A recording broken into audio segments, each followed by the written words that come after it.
ចាស់សូមជម្រាបសួរប្រិមិត្តជាទីមេត្រីចាថ្ងៃនេះសូមនាំអារម្មណ៍ប្រិមិត្តមកយល់ដឹងពីសុភាសិតខ្មែរខ្លះៗនិងបកស្រាយជូនប្រិមិត្តឲ្យបានយល់ដឹងអញ្ចឹងអញ្ជើញប្រិមិត្តយល់ដឹងទាំងអស់គ្នាពីសុភាសិតឬប្រស្នាដែលខ្មែរបុរាណយើង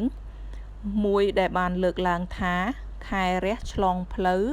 កូនកើតមុនឪពោតាដើរលេងខែរះតំណាងឲ្យពុទ្ធសករាជគឺចាប់រាប់ពី0ឆ្នាំចាប់ពីព្រះពុទ្ធទ្រង់ចូលបរិនិព្វានមានអាយុកាលរហូតគម្រប់5000ព្រះវស្សាខែរះចាប់ផ្ដើមពីទិសខាងកើតតំណាងឲ្យពុទ្ធសករាជពេលព្រះពុទ្ធចូលបរិនិព្វានខែលិចឬអស់ស្ដង្គត់នៅទិសខាងលិចតំណាងឲ្យចុងពុទ្ធសករាជគឺព្រះពុទ្ធសាសនាមានអាយុកាលគម្រប់បាន5000ព្រះវស្សា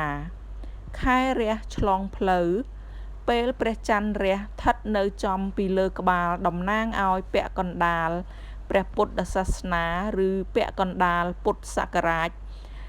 2500នៃគ្រិស្តសករាជត្រូវនឹងឆ្នាំ1957កូនកើតមុនឪ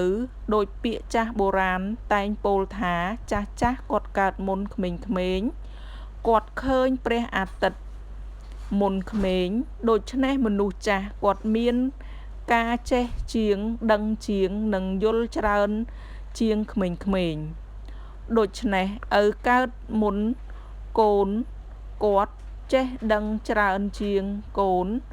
ម្យ៉ាងទៀតជីដូនជីតាជាអ្នកចិញ្ចឹមបីបាច់ថែរក្សាព្យាបាលជំងឺកូនចៅប៉ុន្តែផ្ទុយទៅវិញនៅថ្ងៃអនាគតពេលពាក់កណ្ដាលសាសនាឈានមកដល់ខែរះឆ្លងផ្លូវអ្វីដែលកើតមានឡើងហាក់បីដូចជាមានភាពផ្ទុយពីពាក្យចាស់បុរាណដែលលោកបានដំណាលពីខាងដើមនេះស្រាប់ដូចតាមការបកស្រាយ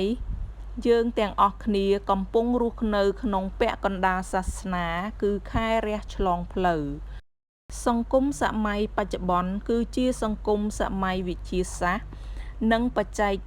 វិទ្យាសម័យទំនើបដែលមានការរីកចម្រើនជឿនលឿនហួសពីការស្មានស្ទើរគ្រប់វិស័យជាពិសេសវិស័យខាងផ្នែកអប់រំដែលមានតួនាទីចម្បងក្នុងការជំរុញឲ្យក្មេងៗជំនាន់ក្រោយមានចំណេះវិជ្ជាខ្ពង់ខ្ពស់មានជំនាញជ្រៅជ្រះច្បាស់លាស់ដូចជាខាងវិទ្យាសាស្ត្រឱសថសាស្ត្រសង្គមសាស្ត្រសេដ្ឋកិច្ចនយោបាយលក្ខដូច្នេះក្មេងៗជំនាន់ក្រោយនេះមានចំណេះដឹងវិជ្ជាខ្ពង់ខ្ពស់យល់ដឹងច្រើនជាងចាស់ជំនាន់មុនដែលមានន័យថាកូនកើតមុនឪពោតាដើរលេងក្មេងៗជំនាន់ក្រោយរៀនបានចំណេះដឹងខ្ពង់ខ្ពស់និងមានជំនាញច្បាស់លាស់ខាងផ្នែកវិទ្យាសាស្ត្រឱសថសាស្ត្រអាចបីបាច់ថែរក្សាព្យាបាលរោគជំងឺផ្សេងជូនចំពោះឪពុកម្ដាយជីដូនជីតាឲ្យពួកគាត់បានជាសះស្បើយព្រមទាំងមានសុខភាពមាំមួនអាយុយឺនយូរថែមទៀតផងខែរះឆ្លងផ្លូវកូនកើតមុនឪបានចៅពោតាមានន័យតែមួយដូចពាក្យថាខែរះឆ្លងផ្លូវកូនកើតមុនឪពោតាដើរលេងចាប្រិមិត្តជាទីមេត្រីការរៀបរាប់តាក់ទងទៅនឹងប្រស្នាឬក៏សុភាសិតខ្មែរក៏បានឈានមកដល់ទីបញ្ចប់ដែរអរគុណប្រិយមិត្តដែលចំណាយពេលវេលាទស្សនាវីដេអូមួយនេះពេលនេះនាងខ្ញុំក៏សូមអរគុណចាសសូមជម្រាបលា